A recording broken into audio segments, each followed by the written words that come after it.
Applicant AW3680CE, please introduce yourself. Greetings to all employers in Hong Kong. I am Darren Pangan Libre, a Roman Catholic from Cebu, Philippines. 32 years old, married, and I have one daughter, 10 years old, and I am high school graduate. I work as a local domestic helper here in Philippines for 6 years from January 10, 2012 until January 10, 2018. I serve 6 members of the family. 1 couple, 1 disabled person blind, 2 children, and 1 newborn baby. And I also work as domestic helper in Bahrain for 1 year and 6 months from August 26, 2022 until March 11, 2024.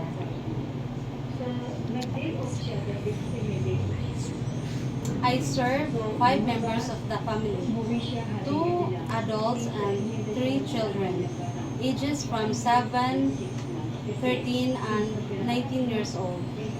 You mentioned you work as a local housemaid here in the Philippines for 6 years and in Bahrain for 1 year and 6 months. So tell me about your duties and responsibilities in your previous job. My main duty and responsibilities is cooking, doing the laundry and ironing the clothes, and maintain the cleanliness of the house.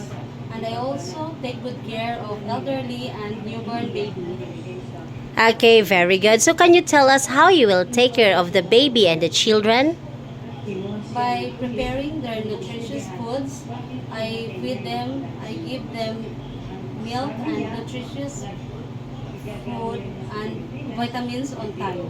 And I also help them take shower, change clothes and diapers. Okay, very good. How about in taking care of an elderly person?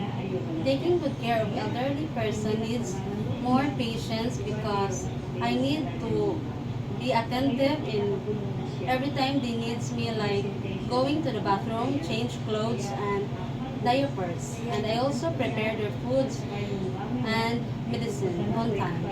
Okay, very good. What are some of your skills? Cooking. You said you know how to cook. Do you have any experience in Chinese cooking? No, mom, but I'm willing to learn how to cook Chinese foods. Okay, very good. So what are the traits necessary to be a good domestic helper? Needs to be hardworking, honest person, God-fearing, and be responsible in every time in all duties and responsibilities. Okay, very good. So anything else you want to tell for your future employer? To all employers in Hong Kong, please choose me. I can assure you that I am hardworking, God-fearing person, respectful, obedient, and trustworthy. And I also dedicated with my work. Thank you and God bless.